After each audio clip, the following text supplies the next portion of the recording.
Hi guys, welcome to I dream. నేను మీ చాణక్య. మీ దగ్గర ఒక 10 లక్షలు ఉందనుకుందాం. సో దాంతో మీకు ఇప్పుడే అవసరం లేదు. సో అలా ఒక డెట్ ఫండ్ లాగా మీరైతే ఇన్వెస్ట్మెంట్ చేసేసి వదిలిపెట్టేశారంటే అది లాంగ్ టర్మ్లో సో ఎంత రిటర్న్స్ అనేది ఇస్తుంది? అసలు ఈ క్వశ్చన్ అయితే నాకు పర్సనల్గా వచ్చిందనమాట. సో దీని గురించి నేను అడగాలని వెయిట్ చేస్తున్నాను. మరి దీని గురించి సమాధానం ఇవ్వడానికి కూడా మన పర్సనల్ ఫైనాన్షియల్ అడ్వైజర్ విజయ్ కర్ణ గారు ఉన్నారు. ఆయన అడిగి తెలుసుకున్నాం. సార్, హలో అండి. ఇది ప్రేక్షకుల తరపున కాదు, నా క్వశ్చన్ నేను మిమ్మల్ని అడుగుతున్నాను. అవునండి. ఏంటంటే నా దగ్గర ఒక 10 lakhs ఉంది. అదే ఆ 10 lakhsని దాంతో ఇప్పుడు ప్రెసెంట్ అయితే అవసరం ఏం లేదు. ఇన్వెస్ట్మెంట్ అంటే చేసేసి వదిలిపెట్టేశానంటే సో ఎన్ని సంవత్సరాల్లో అంటే నార్మల్గా ఎంత వస్తుంది ఏంటి మన మ్యూచువల్ ఫండ్స్ ద్వారా? డెఫినెట్గా అండి. అంటే ఇప్పుడు మీరు అన్నట్లుగా మీకు దీని నుంచి ఎటువంటి రిక్వైర్మెంట్, ఎటువంటి ఎక్స్పెక్టేషన్స్ లేవు. షార్ట్ టర్మ్లో లేవు, లాంగ్ టర్మ్లో లేవు. వదిలిపెట్టేసి లాంగ్ టర్మ్లో చూసుకుందాము అంటే that will be a good option, అంటే గుడ్ స్ట్రాటజీ. ఎందుకంటే లాంగ్ డ్యూరేషన్లో, లాంగ్ టెన్యూర్లో కాంపౌండింగ్ అనేది చాలా మంచి వర్కౌట్ అవుతుంది. First thing. సెకండ్ థింగ్ వచ్చేసి మీరు ఎంత వరస్ట్ ఫండ్ తీసుకున్నా కూడా మీకు 13%, 12% ఉంటుంది లాంగ్ టర్మ్లో. Worst performing fund since last 20-25 years కూడా 12%, 13% ఇచ్చిన ఫండ్స్ ఉన్నాయి ఈక్విటీ ఫండ్స్. సో అట్లాగా మనం కొంచెం అనాలిసిస్ చేసి, కొంచెం రీసెర్చ్ చేసి ఏ ఫండ్ అలొకేషన్ ఎట్లా చేసుకోవాలి, ఫస్ట్ 5 years ఎలా ఉండాలి, నెక్స్ట్ 5 years ఎలా ఉండాలి, లేకపోతే 10 lakhsని ఎన్ని ఈక్వల్ పార్ట్స్గా డివైడ్ చేసి ఎక్కడెక్కడ ఎట్లా ఇన్వెస్ట్ చేయాలని అంతా చూసుకుంటే ఒక 5 set ఆఫ్ ఫండ్స్ తీసుకొని ఆ ఫండ్స్లలో స్ప్లిట్ చేసుకోవడము, లేకపోతే ఫస్ట్ 10 lakhs ఒక డెట్ ఫండ్లో పెట్టేసి దాని నుంచి ఎస్టీపీలు చేసుకోవడం, ఎస్టీపీ ఏ ఈక్విటీ ఫండ్స్లో చేసుకోవడం, ఇవన్నీ కొంచెం క్లియర్గా మనం వర్కౌట్ చేసి చూసుకుంటే మనం బేర్ మినిమం తీసుకుంటున్నాను. నేను 20%, 25% కూడా తీసుకోవట్లేదు. జస్ట్ 15% తీసుకుంటే మనకి అప్రాక్సిమేట్గా వచ్చేది 6.6 crores అండి. ఓకే, 10 lakhs నుంచి 6.6 crores వస్తుంది. But that will be for your retirement. మీకు ఎగ్జాక్ట్గా ఇక్కడ నుంచి 30 yearsకి. అంటే ఇప్పుడు మనం డిస్కస్ చేస్తున్నట్లుగా in between next me 30 years me journey ఎలానో ఉండాలి. ఐదర్ మీరు కరోడ్పతిలు కావచ్చు, లేకపోతే మీడియం ఉండొచ్చు, ఏదైనా సరే. That will be different thing. అంటే మీరు ఒక 100 crore అంటే ఒక ఎక్కువ అమౌంట్ సంపాదించి మధ్యలో మళ్ళీ డౌన్ఫాల్ చూసి మళ్ళీ సంపాదించినా కూడా ఓకే, ఇదంతా పక్కకు పెట్టేసినా కూడా జస్ట్ ఈ 10 lakhstోని మీ రిటైర్మెంట్కి ఎప్పుడైతే మీరు వర్క్ చేయలేరో 60 yearsకి అప్పుడు 6 crores మీకు కార్పస్ ఉంటుందండి. ఈ 6 crorestోని మీరు గెస్ చేయగలుగుతారా మంత్లీ ఇన్కమ్ ఎంత జనరేట్ చేయొచ్చు? ఎంత ఉంటుంది సార్? అప్రాక్సిమేట్ ఒక 2 lakhs కానీ అట్లా ఉండొచ్చు. అంటే క్లియర్గా ఎస్డబ్ల్యూపీ పెట్టుకుంటే మనకు అప్రాక్సిమేట్ 4.2 lakhs మనకు తీసుకోవచ్చు అనమాట. With capital appreciation. మళ్ళీ 6 year నుంచి మళ్ళీ క్యాపిటల్ అప్రిసియేషన్.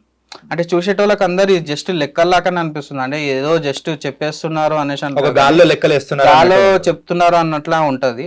కాకపోతే జస్ట్ మీరు గూగుల్ ఓపెన్ చేసి ఎస్ఐపి క్యాలిక్యులేటర్, ఎస్డబ్ల్యూపీ క్యాలిక్యులేటర్ మీరు ఒకసారి టైప్ చేసి చూడండి. 15% మీరు వేసుకొని చూడండి. ఎస్డబ్ల్యూపీ పెట్టుకునేటప్పుడు 12% పెట్టుకొని చూడండి. మీకు ఇవే నెంబర్స్ మీకు దాంట్లో కనిపిస్తాయి. ఈ ప్రాసెస్లో ఫండ్ సెలెక్షన్ అనేది అంత ఇంపార్టెంట్ అనమాట. ఈ 15%, 12% లాంగ్ రన్లో మెయింటైన్ చేయడం will be the toughest thing. Okay. So ఈ మీరు 10 lakhs ఇప్పుడు పెట్టేస్తున్నారు, మీరు కమిట్మెంట్ ఏం లేదు, కానీ దీన్ని ఎట్లా బ్యాలెన్స్ చేసుకుంటూ వెళ్ళాలి. సో ఈజీగా మీకు 6 year అనేది అయిపోతుంది. 6 year నుంచి ఎవ్రీ మంత్ 4 lakhs కూడా తీసుకోవచ్చు. అండ్ ఫస్ట్ నాకు తెలిసి ఫస్ట్ రియాక్షన్ మన వాళ్ళ దగ్గరికి వెళ్ళి ఏముంటుందంటే 10 lakhs కూడా లేని వాళ్ళ సంగతి ఏంది? ఆబ్వియస్గా కదా. అంటే అందరూ 10 lakhs కార్పస్ బిల్డ్ చేసుకుంటారు అనేసి లేదు కదా. సో ఇప్పుడు మీరంటే 10 lakhs గురించి అడుగుతున్నారు. కొంతమంది 1 lakh ఉండొచ్చు, 2 lakhs ఉండొచ్చు, 5 lakhs ఉండొచ్చు. సో నేను వాళ్ళకి ఏం చెప్తాను అంటే అసలు 0 నుంచి స్టార్ట్ చేసి ఈ వీడియో చూసినప్పటి నుంచి 0 అనుకుందాం. నేను యాజ్ ఏ ఆడియన్స్, నేను ఒక వ్యూవర్గా నా దగ్గర ఈరోజు సేవింగ్స్ 0. నేను ఈ 10 lakhs ఎట్లా జమ అయ్యాలి, 10 lakhs నుంచి 6 croresకి ఎట్లా నా జర్నీ ఉండాలనుకుంటే ఈ రోజు నుంచి నేను ఒక ఎస్ఐపి 22,000 ఎస్ఐపి చేయాలి. జస్ట్ ఫర్ నెక్స్ట్ 3 years అంతే. అంటే నేను నెక్స్ట్ 3 years డిసిప్లిన్డ్గా 22,000 ఎస్ఐపి చేస్తే సరిపోయిందండి. నా రిటైర్మెంట్ ప్లానింగ్ అయిపోయింది, clear. 6 year will be mine, but after 30 years. ఇది నాకు అర్థం కాలేదు ఒక్కసారి. ఏంటంటే 3 years సో ఎవ్రీ మంత్ 22,000 అనేది ఇన్వెస్ట్మెంట్ చేసుకుంటూ వెళ్ళాలి. లైక్ ఈ 3 ఇయర్స్కి అప్రాక్సిమేట్ ఎంత అవుతుంది సార్? ఇది కూడా 15% తీసుకుందాం మనం. ఇది కూడా 15% 15% తీసుకుందాము.